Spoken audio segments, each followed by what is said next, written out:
조영기 목사님의 호가 영산이었습니다. 구약 성경에서 영적 거장을 들라면 사무엘 선지자입니다.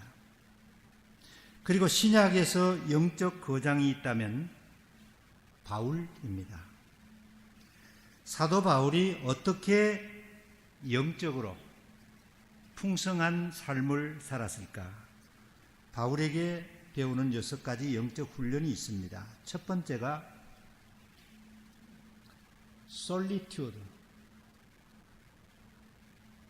혼자만의 조용한 시간을 가져라. 바울이 예수 그리스도의 부르심을 받은 후에 사람과 의논하지 않았습니다.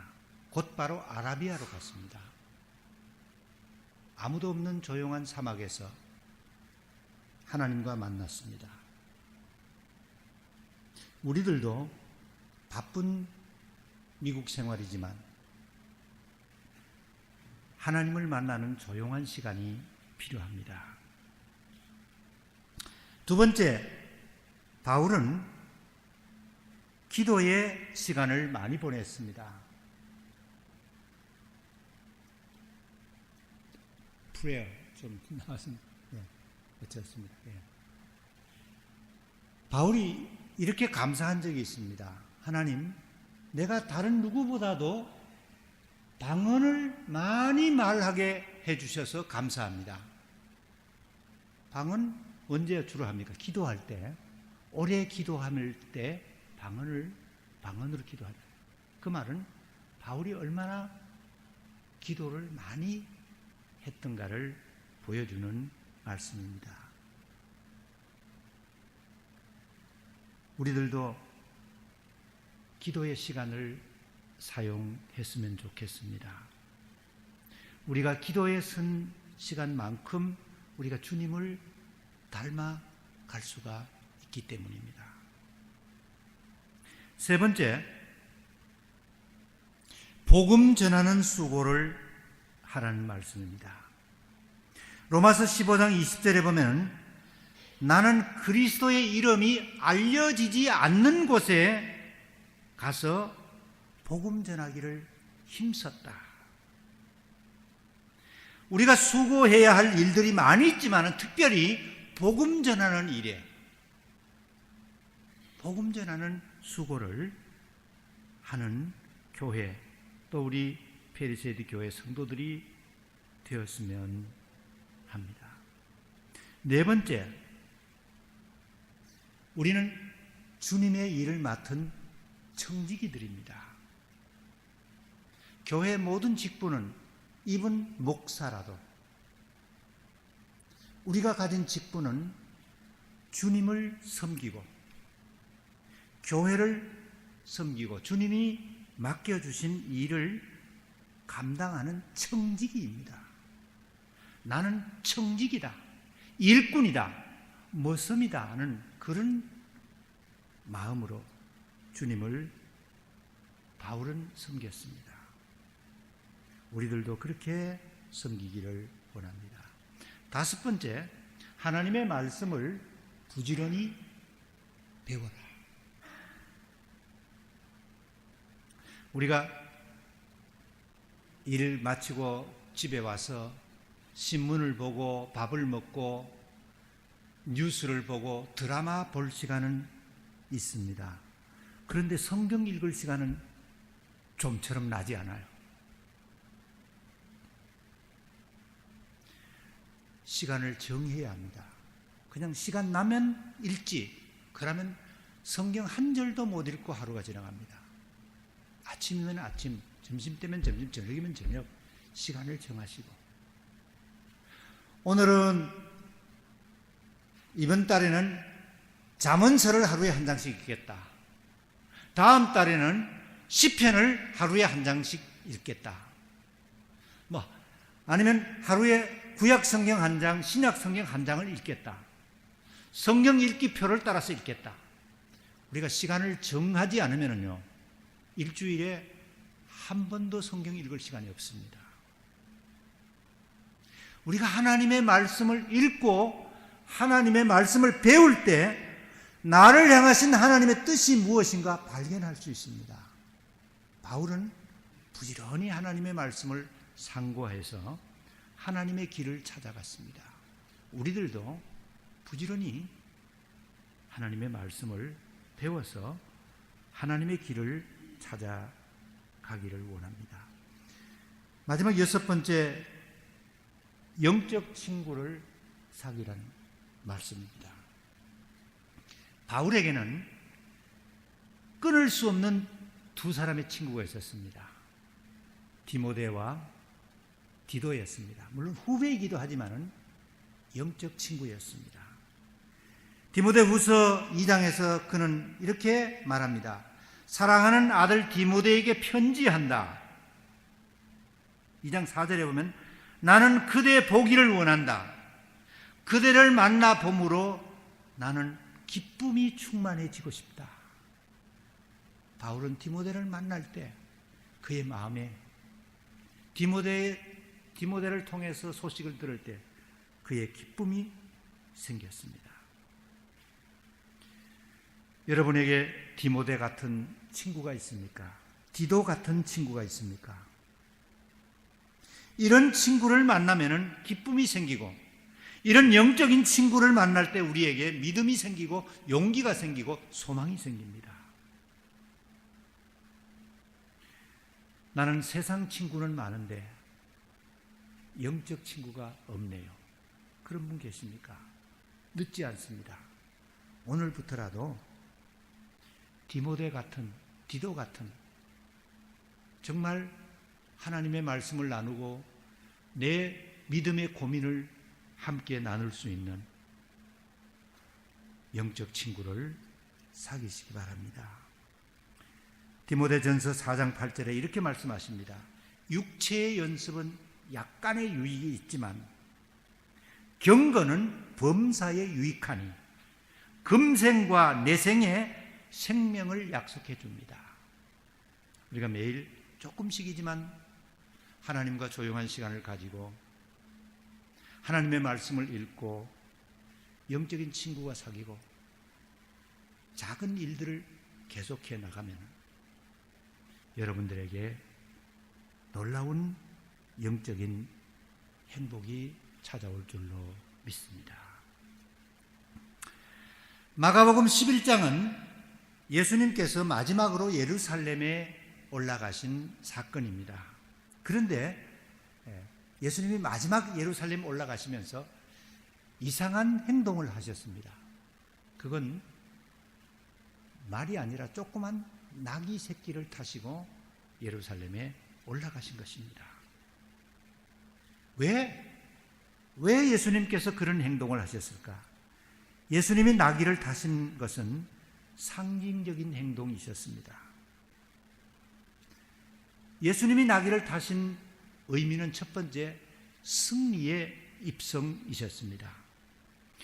예수님이 예루살렘에 올라가실 때 동네에 있는 조그만 나귀를 가져오셔서 그리고 그 나귀를 타시고 올라가실 때 많은 예루살렘 주민들이 나와서 자기 겉옷을 벗어서 길에 깔았습니다. 그리고 나무 가지를 꺾어서 예수님이 입성하시는 길 앞에다가 놓았습니다. 그리고 소리를 질렀습니다. 호산나 찬송하리로다. 우리 조상 다윗의 나라여 가장 높은 곳에서 호산나 하더라. 예수님은 나귀를 타셨지만 왕처럼 입성하셨고 그 광경을 지켜보던 예루살렘 주민들은 예수님을 다윗의 뒤를 이을 왕처럼 환영을 하였습니다. 그래서 예수님의 마지막 예루살렘 입성을 승리의 입성이라고 부릅니다. 스가랴 9장 9절 우리 성가대가 한번 읽어주시기 바랍니다. 시작.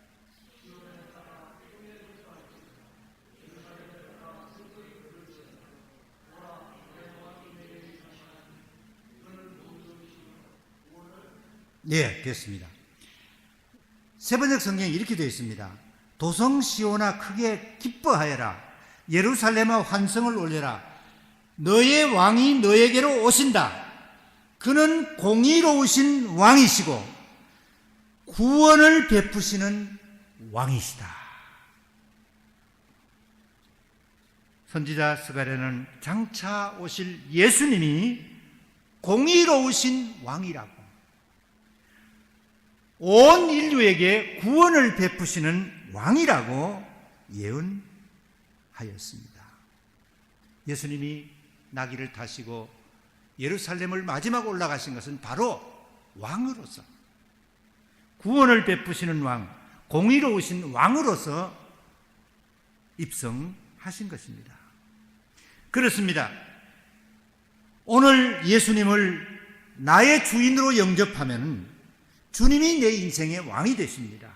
그리고 주님이 나를 의의 길로 인도해 주십니다. 왕이신 주님이 여러분과 저를 구원의 길로 인도해 주십니다. 오늘 우리 페리세이드 교회가 주님을 우리 교회의 주인으로 모시고 우리 교회의 왕으로 모시면 주님이 우리 교회를 인도하십니다. 왕이신 주님께서 우리 교회를 의의 길로, 생명의 길로, 구원의 길로 인도해 주실 줄로 믿습니다. 두 번째로 예수님이 조그만 나귀 새끼를 타신 것은 평화를 주러 오신 것을 보여주신 것입니다. 솔로몬 시대부터 이스라엘 나라는 그 말이 없어서 애굽에서 말을 구입했습니다. 그리고 그 말을 훈련시켜서 전쟁 때에 군마로 사용했습니다. 그러나 나귀는 이스라엘 나라에서 짐을 운반할 때 짐을 싣고, 그리고 농사할 때 농사에 쓰는 평화의 동물이었습니다. 예수님이 나귀 새끼를 타신 것은 내가 전쟁으로 이스라엘을 정복할 왕이 아니다. 내가 온 것은 너희들에게 평화를 주러 왔다는 것을 보여주신 것입니다. 그리고 예수님은 조용히 십자가에서 죽으심으로 하나님과 우리 사이에 평화를 만들어 주셨습니다. 우리들도 어느 곳에 가든지 트러블 메이커가 아니라 평화를 만드는 사람이 되십시다. 예수님은 이렇게 말씀하십니다. 평화를 만드는 사람은 복이 있다. 하나님이 그들을 자기 자녀라고 부르실 것이다. 말씀하셨습니다. 7절 말씀, 우리 여자반에서 한번 읽어주시기 바랍니다. 시작.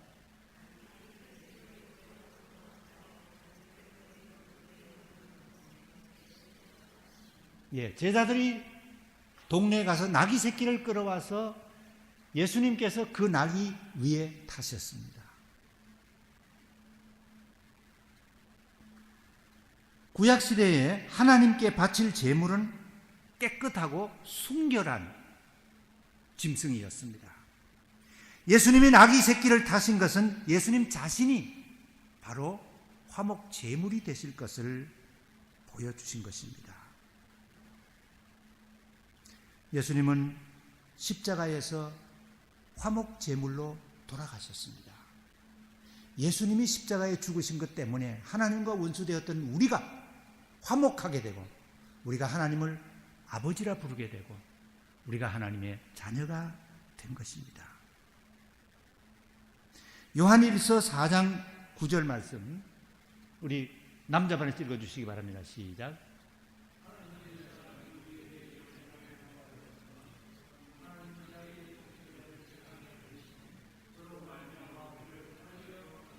예, 9절에 보시면 다시 9절 한번 다시 도와주세요. 하나님이 자기의 독생자를 세상에 보내신 것은 그로 말미암아 우리를 살리려 하십니다.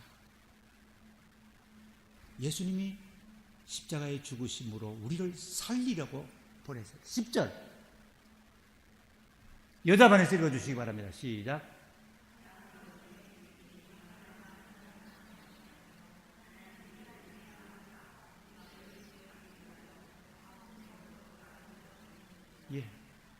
사랑은 여기 있으니 우리가 하나님을 사랑한 것이 아니요 하나님이 우리를 사랑하사 우리 죄를 속하기 위하여 화목 제물로 그 아들을 보내셨습니다. 나귀 새끼를 타신 예수님은 자신을 화목 제물로 내어주셨습니다. 예수님이 화목 제물이 되셔서 우리를 죄와 죽음에서 건져내셨습니다. 예수님은 마가복음 10장 45절에서 이렇게 말씀하셨습니다. 내가 온 것은 섬김을 받으려 함이 아니라 도리어 섬기려 하고 많은 사람을 구원하기 위하여 치를 몸값으로 자기 목숨을 주러 왔다고 말씀하셨습니다. 주님은 이렇게 주러 오셨는데, 자기 생명을 내어주려고 오셨는데 우리는 늘 반대로 살아가고 있습니다. 주님은 주러 오셨는데 우리는 늘 얻으려고, 얻으면 쌓아두고 가지면 놓지 않습니다. 그리고 모든 것을 다 움켜잡고 사유화하려고 사는 우리의 삶이 너무 바쁩니다. 주러 오셨던, 자기 생명을 내어 주러 오셨던 예수님을 생각하면서 우리도 주님을 닮아가기 원합니다. 우리의 작은 재능도 나누어주고 우리가 가진 작은 재물도 나누어주고 내 남은 인생도 주님이 기뻐하시는 곳에 사용하는, 주는 삶이 우리가 주님을 따라가는 삶이 아닌가 생각을 해봅니다. 끝으로 나귀를 타신 예수님은 예수님의 온유와 겸손을 보여주셨습니다. 스가랴 9장 9절 성가대가 한번 읽어주시기 바랍니다. 시작.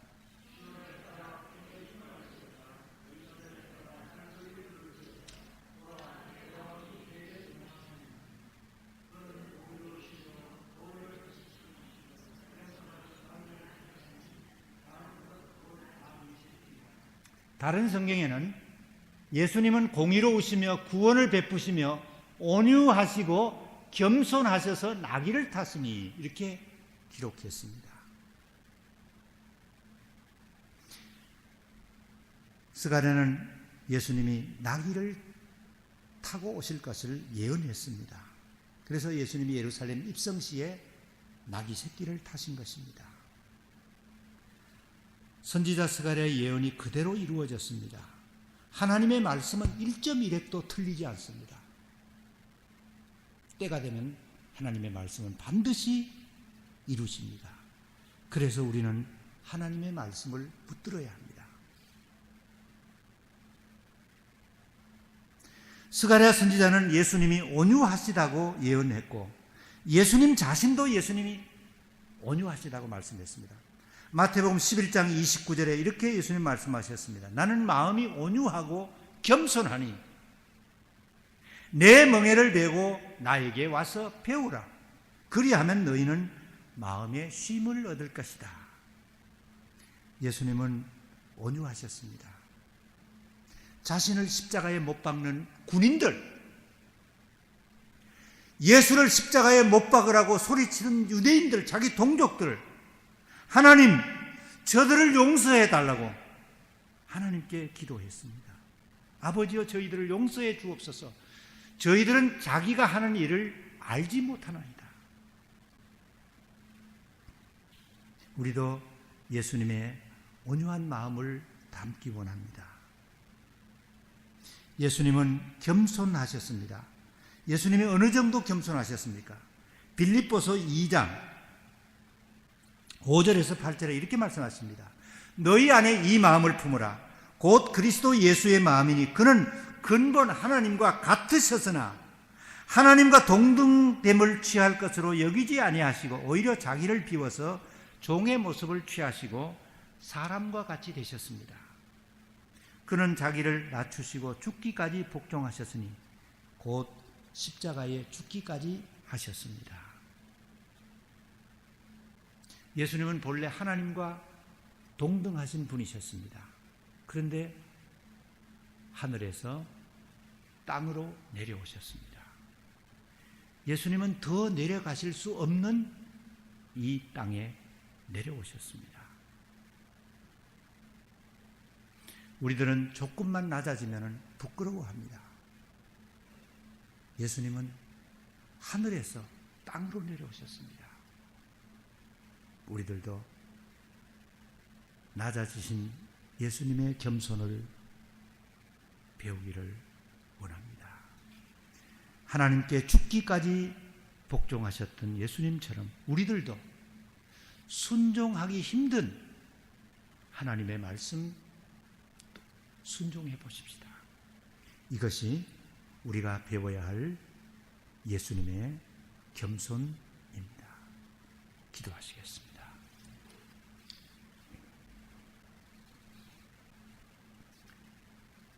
예수님, 하나님의 아들이셨는데, 하나님이셨는데, 예수님은 자신을 낮추시고 이 땅에 내려오셨습니다.